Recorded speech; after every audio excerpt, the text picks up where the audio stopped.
Vamos inclinar nossa fronte. Senhor nosso Deus, nós pedimos primeiramente perdão pelos nossos pecados, em nome de Jesus, nosso Senhor e Salvador. E pedimos também o dom do Espírito Santo, para que nos ilumine, a fim de que a Tua palavra e o Teu nome sejam exaltados. E que ela produza efeito em nosso coração. Em nome de Jesus, amém. Amém.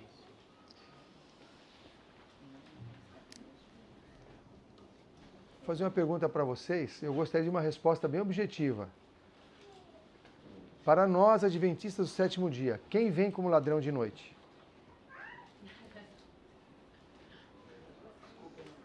Quem vem como ladrão de noite? Quem vem como ladrão à noite? Jesus. Ok. Só você que crê assim? Ninguém crê assim. Mais um. Quem vem como ladrão à noite? Jesus. Pois eu também respondi assim. E depois eu fiquei muito feliz de ter entendido que eu não deveria ter respondido assim. Então, não tenho tempo para dissecar muito essa mensagem, mas para nós adventistas, Jesus não vem como ladrão de noite. Ele vem para o ímpio. Ah, sim. Tá? Para nós, Jesus, ele dá muitos sinais. Ele dá uma série de sinais, né? Tem o decreto dominical, tem depois o selamento, depois tem o alto clamor, depois tem isso mais lá no final, mas vem a perseguição, vem as pragas, vem decreto de morte, vem o próprio Deus anunciando o dia e a hora, que é o concerto eterno. Todos que morreram na fé do terceiro anjo ressuscitam para ouvir o concerto de paz. Qual é o concerto de paz? É anunciar a hora, o dia e a hora da volta de Jesus. Então como é que pode ser um ladrão de noite se tem todos esses eventos para nós marcados, né? Então, agora para o ímpio, que presenciou a volta espúria de Jesus, ou seja, Satanás falsificando a volta de Jesus, para o ímpio Jesus já voltou. E quando ele for voltar, vai ser uma surpresa, ele vem como ladrão de noite, porque na cabeça de quem está no mundo ímpio e descrente, aquele falso era Jesus. Então, eles não vão esperar uma outra volta. Então, para nós, Jesus não vem como ladrão de noite. E como é que a gente pode saber, biblicamente ter essa certeza? Apocalipse, eu acho que, se não me engano, é 3, verso 3. Ou é 2, verso 3? É 3, verso 3. Apocalipse 3, verso 3. Segunda parte. Mas se não vigiares, virei sobre ti como um ladrão. Mas é para quem que ele vem como ladrão? Para quem não vigia. Tem uma condição para vir como ladrão. Se não vigiares. Ora, se você vigia, ele não vem como ladrão. Então, nós somos o povo que temos que vigiar.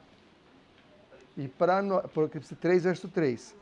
Se não vigiares, virei como ladrão. Se você vigia, Jesus não vem como ladrão para você. Amém? Amém. Porque para aqueles que ele virá como ladrão, vai ser um terror. Para nós ele vem como Rei, Redentor, Salvador, para nos levar para as mansões eternas. E amigo. Agora vamos voltar lá para a parábola das 10 virgens. A parábola das 10 virgens é a única parábola, não sei se vocês já prestaram atenção, Apocalipse 25, de 1 a 13. Eu não sei se vocês já prestaram atenção, que é a única parábola que está no futuro. Mateus 25, 1 a 13. É a única parábola que está no futuro. Todas as outras, Jesus começa assim, porque o reino dos céus é semelhante a um grão de mostarda. O reino dos céus é semelhante a um semeador que saiu a semear. O reino dos céus é semelhante a um pai de família, tal. E aqui, como é que diz? Como é que está na sua Bíblia? Como é que diz lá, Mateus 25, na sua Bíblia? Então o reino dos céus, o quê? Será. Por que está no futuro? Porque é uma parábola para os nossos dias. A irmã Heleninha Branca diz que nós devemos estudar profundamente essa parábola. Profundamente. Não é só saber o que aconteceu.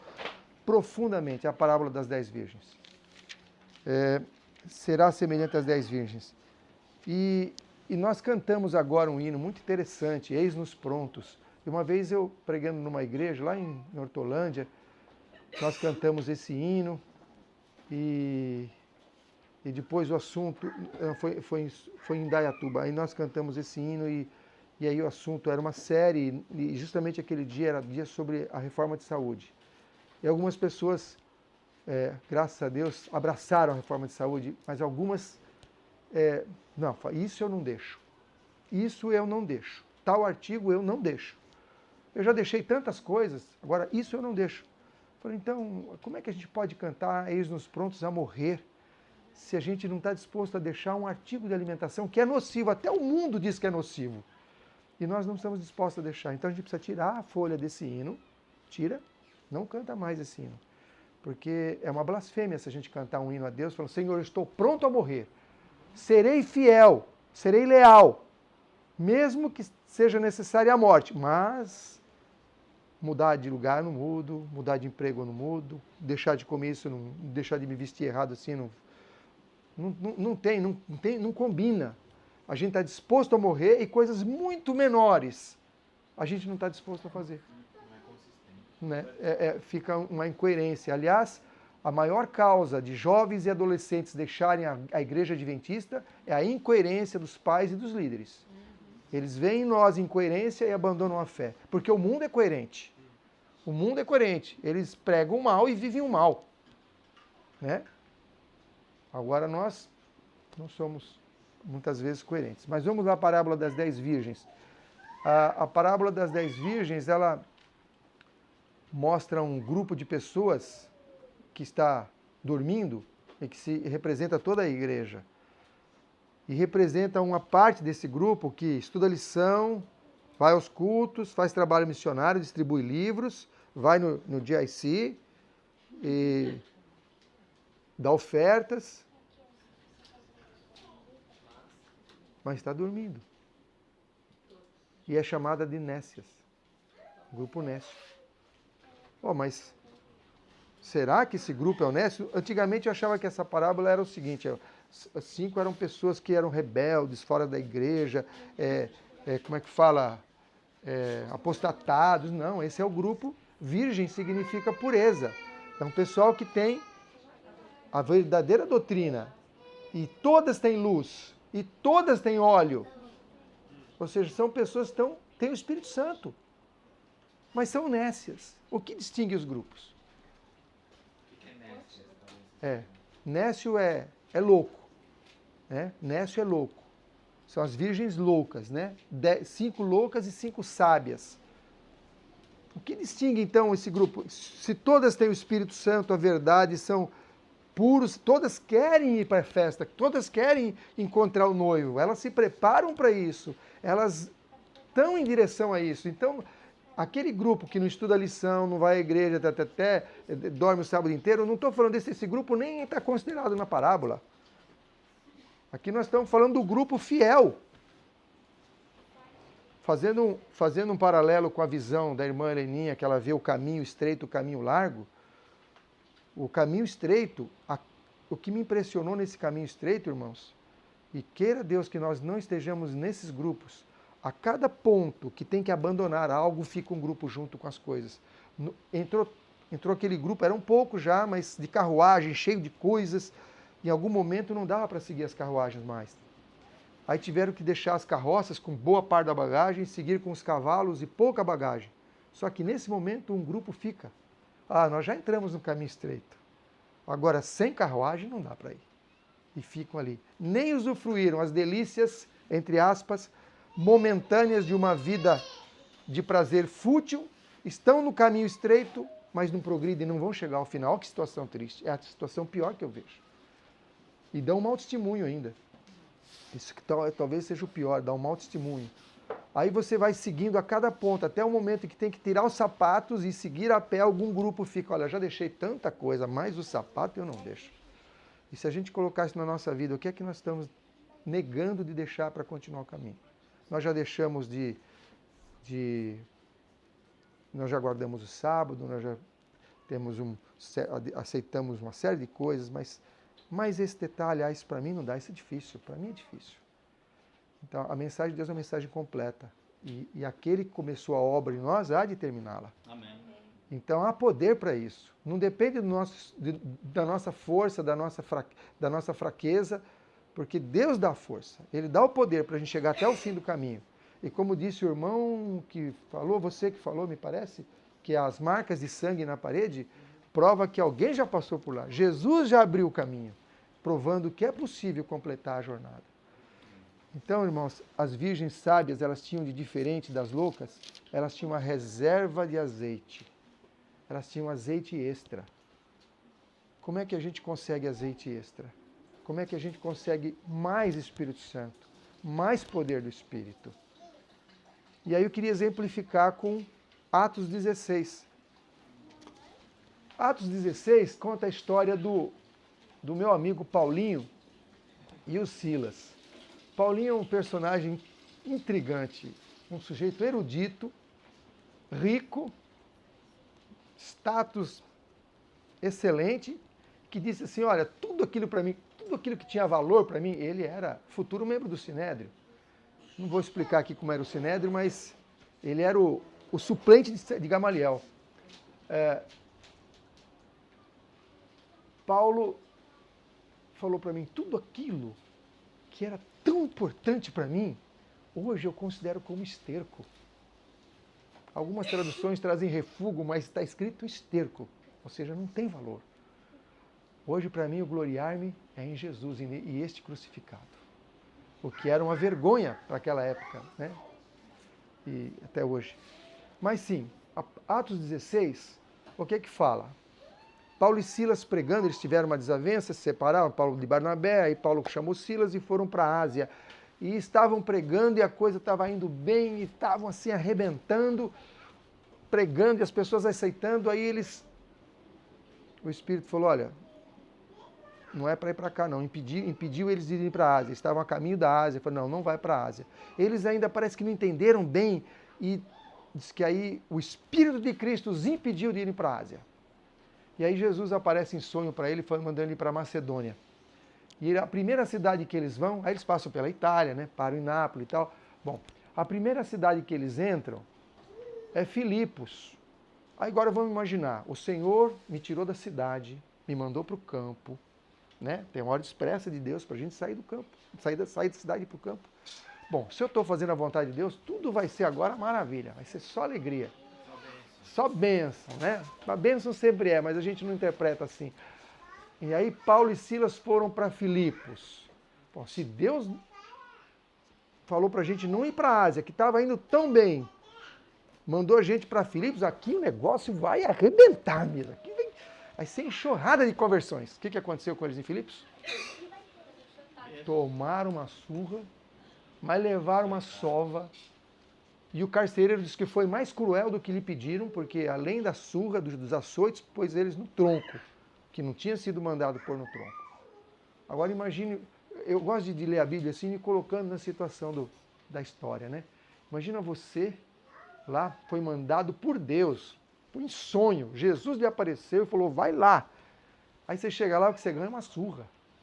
Ué. Será que foi Jesus que falou? Pois é. Ariel, será que eu vou duvidar do que você falou aqui? Será que eu estou duvidando? Deus é meu amigo? Senhor. E olha, não pensa que tinha direitos humanos, né? 3 refeições por dia, passeio ao sol, entendeu? Ar-condicionado. A prisão naquela época era pior que a morte. Às vezes pediam a morte e não queriam ir para calabouço. Legado no tronco, com as mãos para trás, pregada na parede, com os pés numa madeira, sentados com as costas todas rasgadas. Local úmido. Se fosse só umidade, irmão, estava bom. Você imagina que tinha faxineiro para limpar o que o outro deixou lá, porque não tinha sininho para chamar o carcereiro na hora de ir no banheiro. Olha, quero ir ao banheiro. Não tinha. E não tinha equipe de higienização da cela. Bom, não dá para descrever. Devia ser a pior tortura ficar num lugar fétido, possivelmente com barata, com rato, com bicho subindo por você. E o que eles estavam fazendo ali? Cantando e orando. Aí está uma lição para nós. A gente tem uma dor de unha e reclama. Dor de unha. É uma dificuldadezinha financeira, às vezes, social, às vezes, no emprego, na escola. Uma turbulênciazinha, a gente está aí reclamando. Vai na quarta-feira, pede oração, com aquele choro. Alegria. Alegria. É um privilégio sofrer quando a gente está no serviço do Senhor. Se há oposição, se há crítica, se há calúnia, o que fala a palavra de Deus? Bem-aventurados sois. Porque mentindo, disseram todo mal contra os profetas. Quando falarem mal de nós, tem que ser mentira, irmãos. Né? Como é que diz o verso lá em Mateus? Bem-aventurados sois vós quando vos perseguirem, injuriarem e mentindo disserem todo mal contra vós. Porque assim fizeram com os profetas, os vossos pais no passado. Para falar mal de um servo de Deus, tem que ser mentira. Ou seja, nós não vamos dar motivo nenhum para eles falarem mal da gente. E nessa situação, não fala que a gente tem que ir lá exigir os direitos, botar limpo. Tem uma visão da Ellen White das bolas pretas que eram jogadas nas costas dos fiéis, mas eles olhavam para Cristo e as bolas pretas batiam e não sujavam as vestes, elas desapareciam. Então a polêmica, a oposição, a calúnia, não importa. O melhor argumento é a sua vida. Contra uma família ordenada, uma família cristã bem ordenada, não há acusação. É o maior sermão que se pode ter. Você não pode falar na igreja, você não é eleito para nada, não te escolheram para nada, não tem problema. Vai lá, chega cedo na escola sabatina. Quantas pessoas tem na sua igreja às 9 da manhã, irmão? E quantas tem no meio do culto? No meio, porque do final já tem os que saem. No meio do culto. Vê a diferença. Quantos tem 10% da igreja às 9 horas? E lá às 11 e pouco, tem lá cheio. Chega cedo, senta, lê a Bíblia, seu filho arrumadinho, reverente, não está correndo para lá e para cá, sua Bíblia marcada, sua lição marcada. A sua postura é um exemplo. Chamou para ajudar aí na igreja, para limpar o quintal, para pintar, vai lá, atua, trabalha. Não precisa esperar o púlpito. Esse testemunho vai falar muito alto. O que Paulo e Silas fez? Cantou no sofrimento. Eles cantaram no sofrimento. Você está doente, está sofrendo, dê um bom testemunho, não reclama de Deus. E aí a gente sabe o que aconteceu. A história conta que, lendo a Bíblia, conta que o carcereiro se converteu. E o livro Atos dos Apóstolos diz que muitas pessoas naquela cidade se converteram pelo testemunho do carcereiro. Aí eu pergunto, para mim, em primeiro lugar, eu pergunto para vocês, nós estamos dispostos a dar as costas para o chicote para salvar uma pessoa? Até que ponto nós estamos dispostos a sofrer para salvar uma pessoa? Paulo podia ser um monte de coisa, mas bobo ele não era. Ele era uma pessoa erudita, sábia, conhecia seus direitos. E por que ele não falou, como disse em Jerusalém, opa, vocês vão pôr a mão em mim, eu sou romano, eu tenho direitos, tem que ter um julgamento, não se bate num romano sem julgamento, nem se algema um romano sem julgamento. Por que ele não exigiu o direito dele? Será que ele não sabia? Tanto sabia que no final ele falou para o carcereiro, olha, eu sendo romano, vocês me trataram assim, agora querem me dispensar na surdina. Quando eles souberam que Paulo era romano, ficaram apavorados.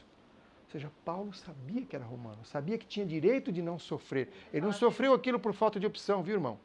Não foi por falta de opção. Ele teve a opção de falar, sou romano, ninguém ia bater nele. Mas por quê?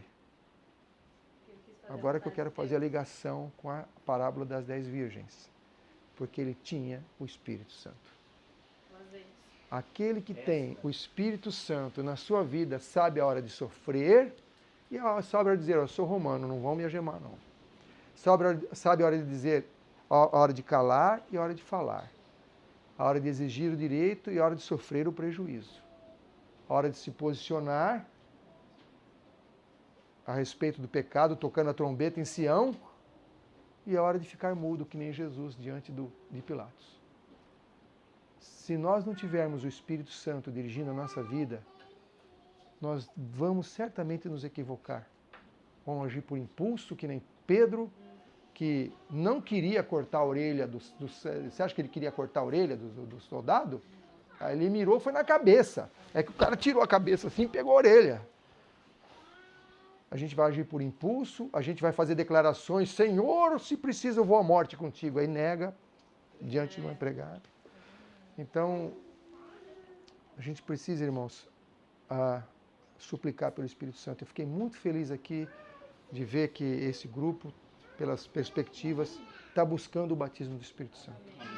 E se nós não tivermos esse batismo diário na nossa vida, nós não vamos ser sábios como as virgens sábias e não vamos pertencer aos 144 mil.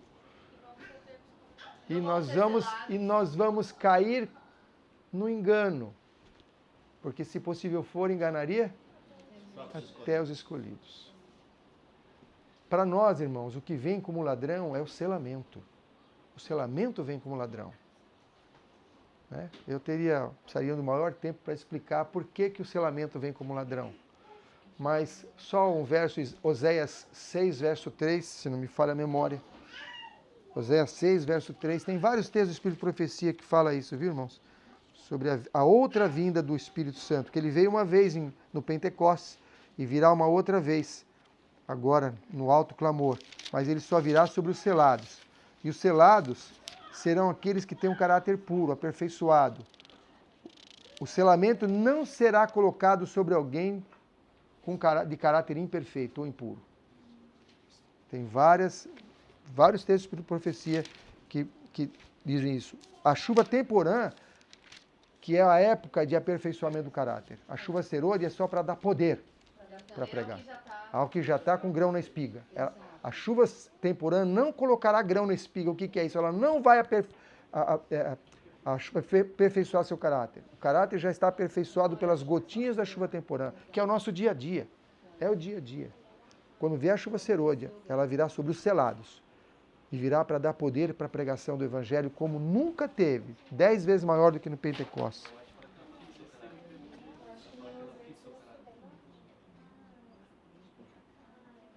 Sim, Oséias 6, verso 3. Conheçamos e prossigamos em conhecer ao Senhor. O que dá a entender esse verso? Conheçamos e prossigamos. É contínuo. É um ato contínuo. Conhecer a Deus é um ato contínuo. Progressivo, né? Progressivo. O vosso amor é como a nuvem da manhã e como o orvalho da madrugada que cedo passa. Não, perdão, pulei. Como a alva será a sua saída, e ele nos virá como a chuva. Como a chuva serôdia que rega a terra. Então, aqui está ligando a chuva serôdia à vinda do Senhor. É a vinda do Espírito Santo. O Espírito Santo veio. Jesus veio com o bebê, com o Messias, e virá nos buscar na sua segunda vinda. O Espírito Santo veio como chuva temporã e virá também como uma chuva serôdia. Está aí o paralelismo, né? Esse paralelismo é interessante. Nós estamos esperando a chuva serôdia. E ela será o ladrão da noite para nós, adventistas do sétimo dia. Por quê? Porque vem na hora que a gente não sabe. Porque estarão 2 no moinho, um será tomado, um será deixado. Estarão 2 no campo, um será... No campo, irmão, trabalhando, um será tomado, outro deixado. Nós não vamos estar perseguidos no meio das montanhas, vai ser no dia a dia. Estamos aqui. A chuva serôdia cairá sobre um e o outro não perceberá. Vai chamar ele de fanático, extremista, radical, dissidente. Né?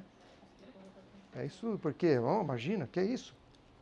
Equilíbrio, irmão, equilíbrio. Uma coisa certa, uma errada, uma certa, uma errada, dá equilíbrio. O equilíbrio é a marca de Laodiceia. Laodiceia é morno, um pouco quente, um pouco frio. O cristão fiel é radical. Radical nos princípios e flexível no relacionamento. Não vai ter chaminha. Recebeu. Radical no amor, né? Radical no amor, radical no princípio, flexível nos relacionamentos. Recebe as pessoas com defeito, com problemas, do jeito que estão, ama o inimigo, flexível nos relacionamentos e fiéis nos princípios. Eu ainda gostaria, nesses últimos 10 minutos, de abordar um tema muito interessante. Gente, tudo isso aqui dá para fazer... Só esse tema que eu abordei dá para fazer uma semana de oração, tá? Só dando uma pincelada assim. Mas qual é a nossa batalha? Né? A batalha de Paulo e Silas foram contra homens agressores, que estavam fisicamente lhes fustigando a pele, a carne. Né? Qual é a nossa batalha hoje? Hoje a gente não vai para uma cidade pregar e corre o risco de ser algemado e açoitado. Não corre esse risco. Mas qual é a nossa batalha hoje? Contra o eu. Batalha contra o eu é a maior batalha a ser travada. E aonde é travada essa batalha? Vamos ler lá em 2 Coríntios 10. 2 Coríntios 10, de 4 a 7, 4 a 6. 2 Coríntios 10, de 4 a 6.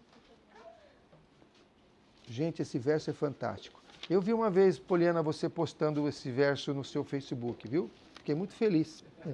Aliás, gente, Facebook, essas coisas, é só para a obra de Deus, viu? Vamos usar isso só para a obra de Deus. Negócio de pôr foto, 2 Coríntios 10, 4, negócio de ficar pondo foto disso, daquilo, sabe, conversas triviais. Vamos usar esse espaço para a obra de Deus. Né? O mundo usa para isso aí. Ai, que meu sapato novo, olha o meu penteado novo, tira foto de si mesmo, põe no Facebook. Vamos usar esse espaço para glorificar a Deus. 2 Coríntios 10, 4 a 6. As armas da nossa milícia não são carnais. Então não é espada, viu? Pode ficar tranquilo. Revólver, aquele curso de tiro ao alvo, esquece, não precisa. Tiro ao alvo, espada, não precisamos usar nada disso, porque as armas da nossa milícia não são carnais.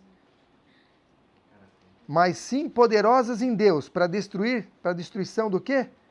Das fortalezas. Derrubamos raciocínios e toda altivez que se levanta contra o conhecimento de Deus. E levamos cativo todo pensamento à obediência de Cristo. E estaremos prontos para punir toda desobediência quando for cumprida a vossa obediência. Gente, tem muito assunto aqui. Eu tenho 8 minutos para falar sobre isso. Mas vamos ver. Quais são as armas da nossa milícia? Por que lutamos? Que são fortalezas? Né? Quem é o vingador? O que é que merece vingança? Quais são os prisioneiros da guerra? Olha, tantas coisas que dá para... Eu gostaria de discutir isso assim, interativamente, mas o tempo não permite, eu vou falar e depois a gente pode ocupar o tempo depois. Armas da milícia, né? Lembra a situação de conflito. A gente precisa entender que nós estamos num conflito cósmico. Nós não estamos aqui para ganhar o céu.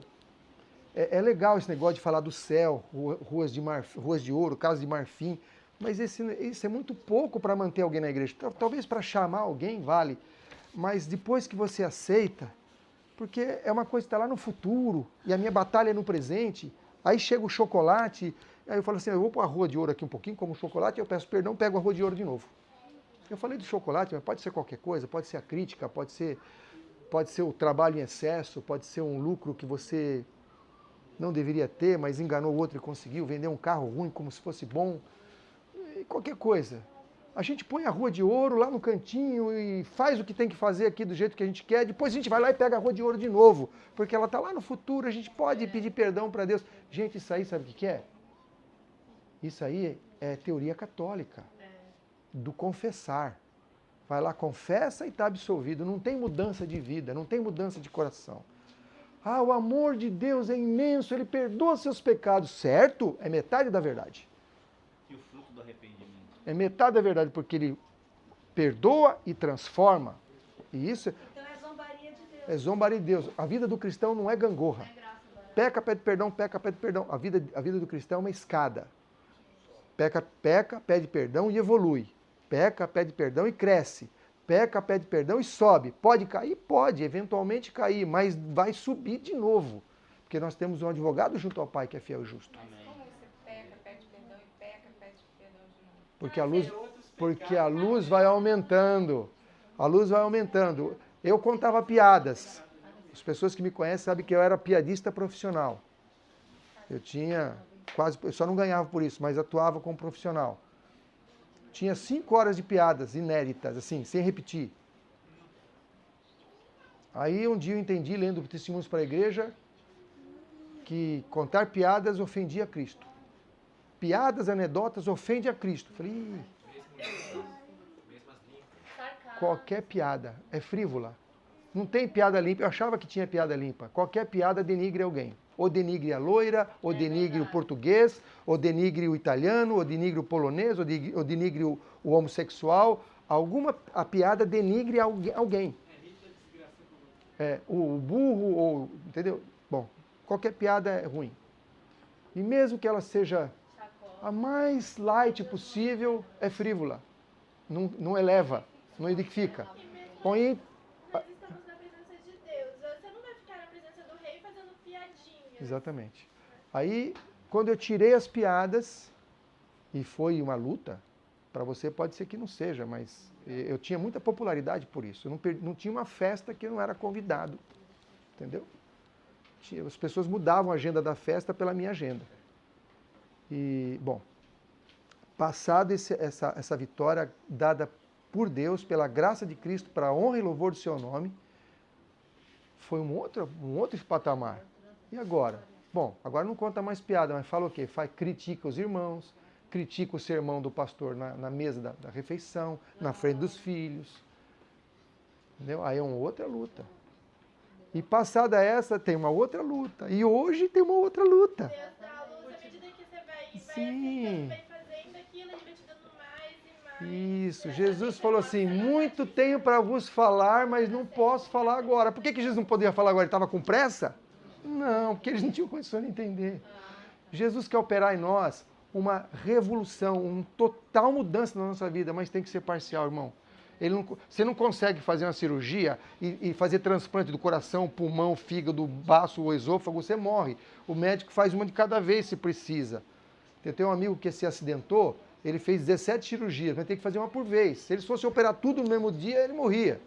Então é a mesma coisa, Deus quer operar em nós dia a dia, de glória em glória. Como é que ele fala que ele vai nos transformar? De glória em glória. Essa é a escada do cristão, não é a tal da gangorra. E a gente está vivendo, irmãos, como se fosse gangorra. Não tem problema, pode pecar, Jesus, a graça te basta. A graça basta, mas a graça é para perdoar e transformar. Senão a gente zomba de Deus. E aqui, continuando, que fortalezas nós vamos destruir? Conselhos e altivez contra o conhecimento de Deus. E como tem conselho e altivez contra o conhecimento de Deus? Recentemente, bom, deixa eu falar. Quais são os prisioneiros de guerra?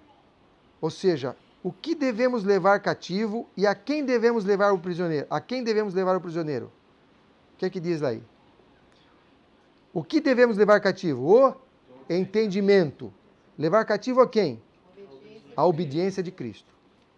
O que é que merece a vingança de Deus? O último verso. A desobediência merece a vingança de Deus. E como é que a gente vinga a desobediência de Deus? É isso que eu achei. Vinga através da obediência. Você quer ser um vingador de Deus? Seja obediente.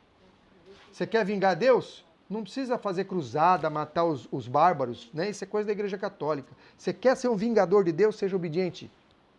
A tua obediência vai ser a vingança. Por que é a vingança de Deus? Porque há uma acusação pendente contra Deus no universo.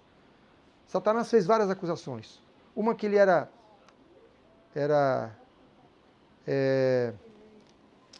egoísta, que Deus queria glória só para si. E os anjos, até a cruz do Calvário, eles ainda tinham dúvidas a respeito do plano de Satanás. Sabiam disso? Que a irmã Leninha fala que até a cruz, os anjos que ficaram no céu ainda tinham dúvidas sobre se o plano de Satanás era...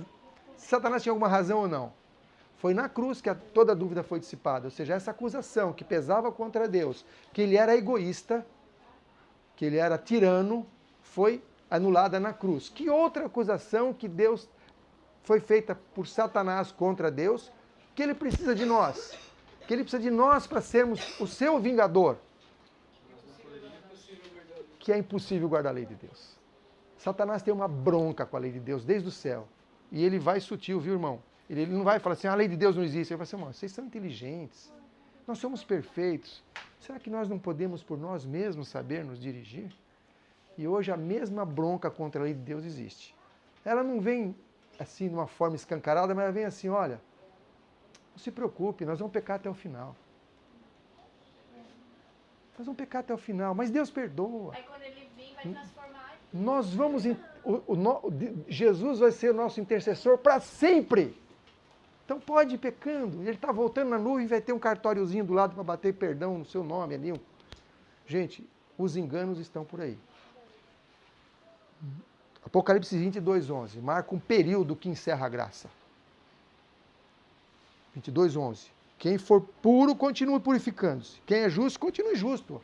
Ele lança de si o incensário, veste as vestes de rei e vingador, Mas ele precisa de nós, como suas testemunhas, para mostrar para o universo, 144 mil, que viveu sem intercessor, sem intermediário, e foi fiel, mesmo sem ver.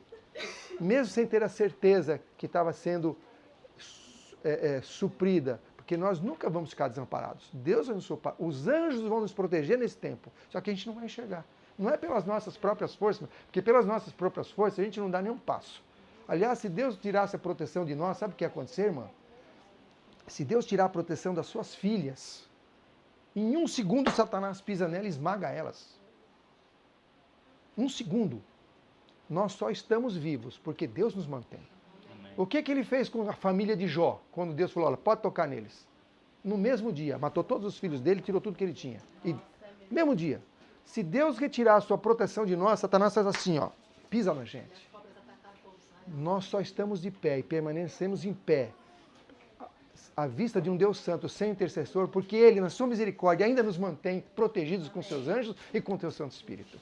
Amém. Amém? Então o homem não tem arrogância nenhuma, nenhum mérito é do homem, nem nesse momento. Todo mérito é para Deus. O que nós precisamos fazer, irmãos, é nos posicionar agora. Não é ficar esperando o dia que alguém chegar com uma arma na cabeça e falar assim, eu esperava que isso ia ser a perseguição, que isso ia ser a grande prova de fé. Alguém fala assim, aceita Jesus ou não? Aí eu falo assim, aceito. E aí ele atirava e eu ia estar entre os mártires. Nunca vai acontecer isso, viu, irmão? Dificilmente vai acontecer isso aí. A prova é hoje. Fala, filho, eu preciso da primeira hora sua de comunhão comigo. Você está disposto a dar 1 hora por dia para estar comigo? Esse é o desafio, irmão. Não é uma arma na cabeça. Eu preciso, irmão, que você se desfaça da sua televisão, porque ela só traz coisa nociva para a sua família. Você está disposto? Essas são as lutas que a gente tem. E se a gente não está pronto a atender isso, nós nunca vamos ter uma arma na cabeça. A arma na cabeça é depois que Satanás já esgotou todas as tentações. Aí não tem mais nada, ele se volta contra você com as coisas cruéis. Mas enquanto isso, ele está conseguindo com mais facilidade. Entendeu? Dando risada. Então, irmãos, o que eu queria concluir, queria falar muito mais sobre isso, mas o que eu queria concluir é o seguinte, Deus precisa de nós como suas testemunhas. E Ele dá todo o poder para nós, para sermos suas testemunhas. E Ele dá especialmente o Espírito Santo, que é o maior dom. E com esse dom virão todos os outros, para que nós sejamos como as virgens sábias, para que nós possamos ser dirigidos como Paulo e Silas foram, e ter a reação que eles tiveram, dando glória a Deus, mesmo sob tortura e provação. Mas que antes de chegar à tortura e provação, eles já foram fiéis nas pequenas coisas. Paulo foi fiel à primeira luz que teve. Ele caiu, e não diz a Bíblia que ele caiu do cavalo, tá? Isso aí não diz, ela diz que ele caiu só. A gente diz que ele caiu do cavalo, mas não está escrito isso. Ele caiu, e a primeira voz que ele ouviu, ele atendeu. Que nós possamos atender a cada voz do Espírito Santo falando na nossa mente. Este é o caminho, andai nele. E não nos desviemos nem para a direita e nem para a esquerda. E se hoje, se durante esse encontro, o Espírito Santo falar ao nosso coração, ao meu e ao seu coração, vamos atender. Porque o dia da salvação chama-se hoje. Se hoje ouvires a sua voz, não endereçareis. Não faça planos para o futuro, viu?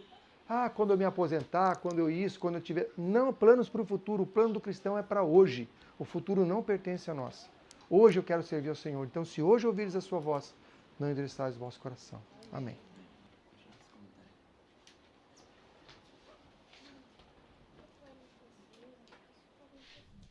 Só para complementar isso aí, eu pensei numa questão de teste, né? Ninguém começa no teste mais difícil tendo falhado nos outros. Por exemplo, se você falhou no teste de soma, divisão, multiplicação, teste de raiz quadrada, teste de tabuada, não faz sentido você falar, não, mas quando chegar no teste de cálculo diferencial, aí eu vou bem.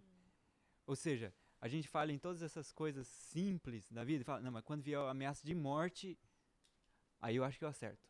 Aí eu não nego meu Deus. Mas nas coisas pequenas eu nego. A pessoa nunca vai passar o cálculo cálculo diferencial se não sabe nem tabuada, nem multiplicação. Então, é uma ilusão jogar lá pra frente a nossa vitória, e falar, quando vier o teste mais difícil possível, aí eu vou acertar. Mas por enquanto, deixa eu viver minha vidinha de erro, de falha. As pessoas, em geral, e eu me incluo nelas, há um tempo atrás, eu estava esperando o decreto dominical para me preparar. Quando chegar o decreto dominical, aí sim eu vou mudar para o campo, eu vou fazer reforma de saúde, eu vou pregar o evangelho, eu vou empregar meus recursos na pregação do evangelho, porque aí chegou a hora. Quando chegar esse momento, não tem mais graça para adventista, a graça é para os de fora. O tempo de graça se encerra para o adventista. No decreto dominical não tem mais graça para a igreja adventista. É um tempo extra para os de fora. Os adventistas já estarão selados. O decreto dominical é uma forma de impedir um grupo que foi selado de pregar, porque Satanás não é bobo. Ele vai pôr o decreto dominical para toda a igreja se preparar? Ele gosta dessa mornidão mesmo que está aí. E vai levando, e vai introduzindo o mundanismo na igreja, e música espúria, alimentação do mundo, vestimento do mundo, hábitos do mundo, e torcida para time de futebol igualzinho, todo mundo, filmes do mundo, e é isso que ele quer. Mundanismo na igreja. Você acha que ele vai mandar um decreto dominical para todo mundo acordar? Por ter um grupo que acordou, por ter um grupo que recebeu o Espírito Santo e que está disposto a pregar, fala, não tem mais jeito, eu vou tentar segurar esse grupo de uma forma radical, aí dá o decreto dominical e aí desperta os outros a respeito do sábado. Mas não haverá tempo extra para nós. Quem está esperando o decreto dominical, dos adventistas, não vai ter tempo extra. Entendeu? O grande engano, no tempo de Israel, quem eles esperavam para reconhecer o Messias, antes do Messias? Eles esperavam um evento. Elias. Quando Elias vier, o outro é o Messias. Elias não veio, não tem Messias. Nós estamos com o mesmo engano, nós estamos esperando um decreto dominical para esperar Jesus. Entendeu? Elias veio e não reconheceram. Entendeu? E a gente está esperando tudo, irmãos, que nos leva a uma data futura para esperar, para iniciar um preparo ou para anteceder um evento, não vem de Deus. Não tem mais tempo marcado depois de 1844. Vou te falar sobre o selamento, né? Que o selamento, sim, que seria para nós um momento como se fosse a vinda de um ladrão, né? Mas você havia dito no aspecto que você falou esse assunto, era com referência a nós não sabermos quando o nosso nome estaria sendo passado. Exatamente. Exatamente. Aspecto, a gente não sabe na hora que o nosso nome será passado. Ou seja, por isso, da vinda como ladrão para cá. Isso. Ezequiel 9. O anjo que vai assinalar. Quando ele vai passar por você? A gente não sabe. Ele vai assinalar e vai passar. Se você passou e não recebeu o selo, ele não volta para reassinalar. E vai começar pela casa de Deus e pelos mais velhos. E triste aquela visão de Ezequiel 9, irmão. É muito triste. Porque só o profeta ficou no templo. Todos morreram. Ele falou, Senhor, vão morrer todos. Ele ficou desesperado. Os não assinalados serão a maioria. E Hebreus 9, 27 diz o quê? Mesmo que os filhos de Israel sejam como a areia do mar. Romanos 9, 27. Mesmo que os filhos de Israel sejam como a areia do mar, só o remanescente será salvo. Só um restinho será salvo. É lamentável que isso aconteça. Mas isso dá para a gente abrir os olhos e pensar assim, se eu estou com a maioria, abre um sinal de alerta. Como é que está a maioria do povo de Deus? Eu estou falando do povo de Israel. Como é que está a maioria hoje? Se a maioria está assim, acende uma luzinha, porque é a minoria que será o selado remanescente. Eu gostaria de ler uma parte de Ellen White aqui falando em Testemunhos para Ministros, falando sobre o óleo das 10 virgens. Fala, o óleo é a justiça de Cristo, representa o caráter, e o caráter é intransferível. E, em outra parte ela fala que representa o caráter imprimido pelo poder do Espírito Santo no coração, né? Então tem essa dimensão também.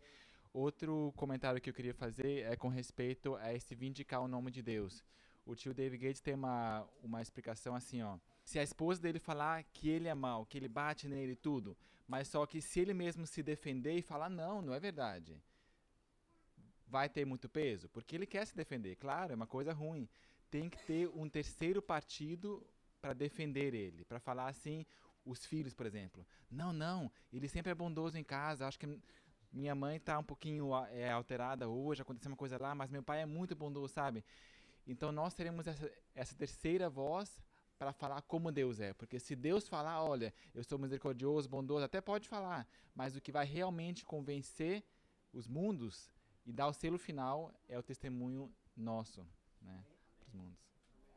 Alguém mais quer comentar alguma coisa? Eu acredito que nós temos que permitir, né, com que Deus nos defenda. Não tentar nós nos defendermos quando nos acusarem, né? Porque o que aconteceu com Moisés? Quando Miriam e Arão acusaram ele não falou nada, ele ficou quieto. Deus defendeu ele. E Daniel, quando foi lançado na cova dos leões, ele podia ter falado com o rei: poxa, rei, o senhor vai fazer isso comigo? Eu não fiz nada demais, não fiz nada de errado. Para ser lançado na cova dos leões, o rei era amigo dele e o rei não pôde impedir. Mas quem que salvou ele, quem que mostrou para todo mundo que ele estava certo? Deus. Então ele falou assim: não, eu não tô culpada, eu não tenho que me defender. Tem que deixar que Deus me defenda. Então nosso papel não é abrir nossa boca para tentar nos defender quando nos acusarem, mas é simplesmente deixar que Deus nos defenda, assim como ele fez com Daniel, com Elias, Moisés e muitos outros, né? E a história se repete hoje para nós também. E lembrando que Deus não precisa de ninguém para concluir a sua obra. Ele nos dá esse privilégio.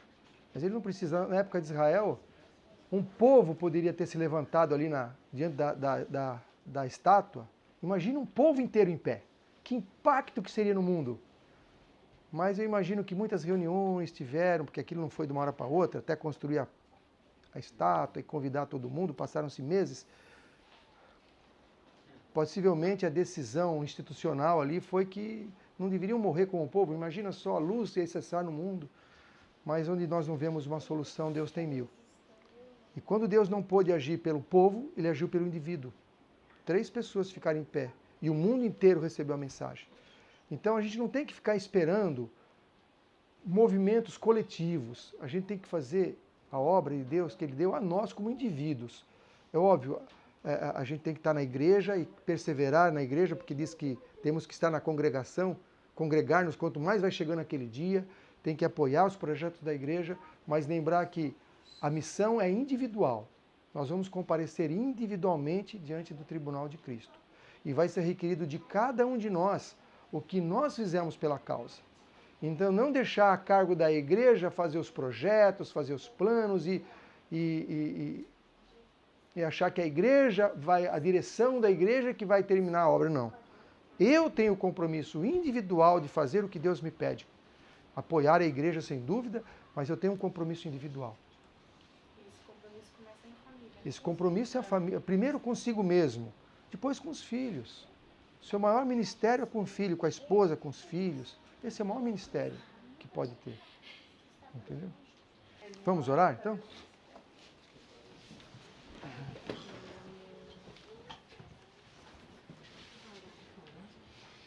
Senhor nosso Deus, estamos de joelhos diante de Ti porque reconhecemos que Tu és o nosso Deus, o único Deus, digno de adoração e louvor. Te louvamos, Senhor, porque temos certeza do Teu amor, porque enviaste Teu Filho a este mundo, que assumiu a nossa culpa e nos deu o exemplo de como vivermos aqui em obediência a Ti. Senhor, Te agradecemos pelo ministério incansável dos anjos, que nos protege a cada instante. E Te agradecemos pelo dom inefável do Espírito Santo, que nos ministra a graça de Cristo, imprime no nosso coração a Tua lei, na nossa mente a Tua vontade. Suplicamos, Senhor, que nos prepare para os dias finais desse mundo. Que possamos, a partir de hoje, a partir de agora, aceitar a Tua voz e a Tua mensagem e colocá-la em prática sem demora. Ajuda-nos, Senhor, a enxergarmos a Tua vontade, a fazermos clara distinção entre o certo e o errado e termos o desejo de fazermos o certo, custe o que custar. Amém. Que a nossa obediência seja incondicional. Amém. E que a nossa submissão a Ti seja total, Senhor. Amém. Pai querido, peço em nome de cada um aqui presente o batismo do Espírito Santo. Amém. Que o Senhor derrame Teu Espírito sobre nós. Em nome do Senhor Jesus. Amém. Amém.